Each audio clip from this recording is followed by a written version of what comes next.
Alright buddy, welcome back to another gaming video. So if you saw last week, we finished off the Atomiswave hardware. So there was a two-part video concerning Dreamcast games that could have been, and so I split up the Atomiswave software, taking a look at a lot of the games, almost all of them, and seeing as far as what was the likelihood that they could have been great additions to the Dreamcast library. So for this segment, we're going to take a look. It's a one-part video. It's going to take a look back at a hardware that was quickly forgotten because of the Dreamcast and its development. And that one is Sega's Model 3. So the Sega Saturn was well known for having a lot of its games developed on two hardware platforms, and that is the Model 2, and then there's also the Titan board, or STV. So, however, after Model 2, Sega's AM2, well known for Yu Suzuki and developing Virtua Fighter, was working on the Model 3 hardware. And we actually saw some Model 3 hardware-based games on the Dreamcast. Games like Sega Rally 2, Fighting Vipers 2, Virtua Fighter 3 TB. However, there were more Model 3 games. However, they didn't make it to home console, either on the Saturn or on the Dreamcast. So we're going to take a look here today at several games on Model 3 hardware to see what would have been the likelihood that they could have been great additions to the software library. So let's go take a look. Alright, first off is Sega's Le Mans 24. So this really nice looking game came out in 1998. And as you can imagine, this is an arcade racer. And looking at it, I think it looks pretty graphically impressive. So given the fact that this game came out in 1998, it really begs the question as to why were they not able to bring this over to the Dreamcast when the system came out. Now, the Dreamcast launched in 1998 in Japan, and later came out in the West in 1999. The only thing I can possibly think of is that, was there a possibility that there was a licensing issue? Now, there was a Le Mans game for the Dreamcast, but this is not the same game. It's apples and oranges. And so, definitely looking at the game, looks like a lot of fun. Definitely I can see a little bit of outrun in it. Alright, next up is Scud Race, also known as Super GT. This is a Sega-made game which came out in 1996, and looking at it, it looks like a lot of fun. It definitely looks pretty zany as far as the racer goes. And what's interesting really is that this is a game that, of course, came out in 96 when the Saturn was still around, not necessarily doing great in the West, but still it was definitely looks like a really impressive game. What's concerning though is the fact that supposedly this game had been ported to Dreamcast as a test version to see how the system looked as far as being able to handle a conversion. Now, a year later, Scud Race Plus came out, and so which would have had even more features. Add this that the system came out in 1999, and ask the question is that why didn't we get either Scud Race or Scud Race Plus to the Dreamcast?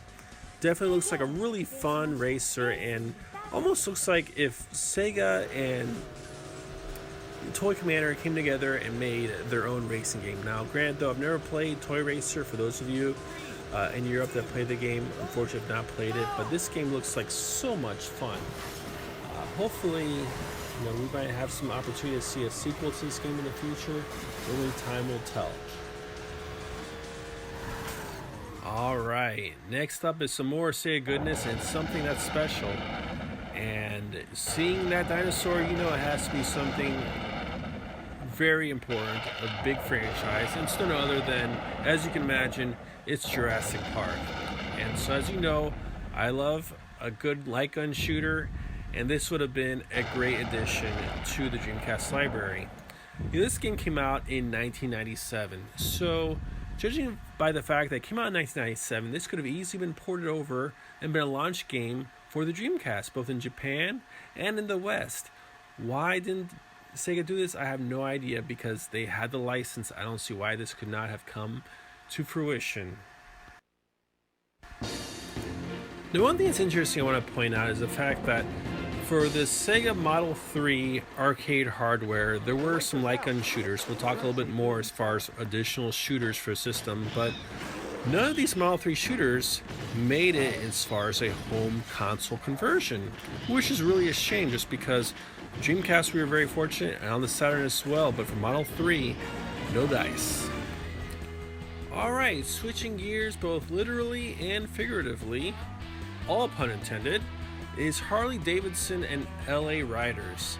So this is a Sega developed arcade racer, came out in 1998, another Model 3 arcade game, and looking at it, graphics look pretty nice. Now as far as the game style goes, really begs the question is that, why would a game like this not come out to home console? Certainly as far as the motorcycle genre, there's not very many games as far as in this style of gameplay. Certainly there's a lot of street bike type racers. However, as far as seeing the Harley Davidson trademark, the name brand, this is not something that you see commonly, in a home console racing game. And the fact that Sega was able to acquire this license and make a very substantial arcade racing game, it really begs the question as far as why did this not make its way to home console? I think as far as part of my concern is whether or not is this something to where perhaps it was such a limited period of time that they had licensed the game. Time-wise goes, certainly there was more than enough time for this game to have been brought over to the Dreamcast as far as having it ported. And looking at the game, it looks really nice. I mean, as far as why I go to say that it looks as good as perhaps a Naomi arcade game, maybe not. But the thing is that I think definitely this holds up really nicely. The only thing I don't know is whether or not, this is something to where the gameplay may have been limited. Alright, staying in the county of Los Angeles, we have LA Machine Guns. So I really dig this game. If you take a look at it, it's, I love my shooters, and definitely it has that. It almost has a Burning Rangers feel, happen to be in the city of LA, in the mid-late 90s. I'm not sure if perhaps I might be a little too generous just because of the jetpack view and such, but I think as far as gameplay looks absolutely phenomenal. I think this would have been a fantastic addition to the Dreamcast library. Alright, next up is Emergency Call Ambulance. So this was a Sega developed game in 1999, and looking at the gameplay, I think it kind of captures that same feel that we had on the Dreamcast. When I think of a game that epitomizes the Dreamcast, I think of Crazy Taxi. Just simply all fun, no frills. You're getting all, white knuckle, quarter pounding action, having the arcade experience at home, and I think this game does that in such a great fashion. So definitely as far as Crazy Taxi 2, those were hardcore staples of any Dreamcast owner needs to have those games. And looking at this gameplay, imagine instead of picking up people who want to go to Taco Bell or Burger King, whatever else, you're picking up patients whose life is in your hands and you're trying to get them to the hospital, try and make sure that they make it on time. I think as far as the game goes, as far as feeling like you actually have someone's life in your hands, I can't think of any game where it duplicates this.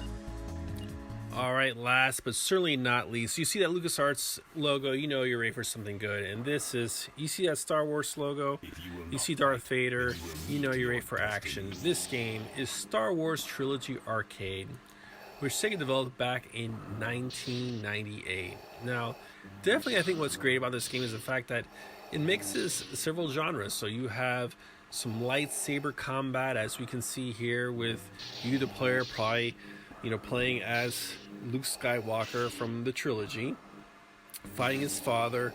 Sorry about the spoilers. Some of you may not have seen Star Wars. Luke Skywalker has to fight Darth Vader.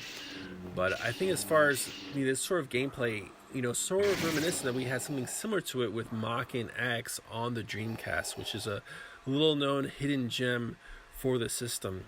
But additionally, as far as that's not the only gameplay we have for the game, so this actually adds additional genres. So you also have some rail type shooting with regards to flying your X-Wing, take down TIE fighters.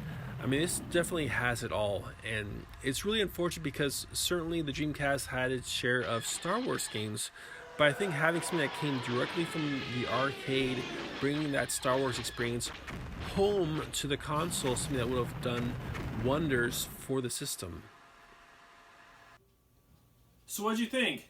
I thought there were some great additions that have been really fantastic. I think my favorite of all was definitely the Crazy Taxi-esque game, the ambulance game. And so definitely as far as the idea that you're not just simply driving around to try and make some crazy money like in Crazy Taxi, but rather trying to save people's lives. So I think that would have been a great addition. So unfortunately, we'll never see that. So thanks for stopping by. The next segment, as far as taking a look, is going to take a look at a new arena with regards to games that could have been on the Dreamcast. So stay tuned. I should have the next video coming out later this week. So thanks for stopping by. If you like what you saw, go ahead and subscribe. Click the bell for notifications, and please share with others that you think have the same interest as far as Dreamcast, retro gaming, because I plan to do a lot more of these videos. So appreciate all of your support, and I'll see you next time. Take care.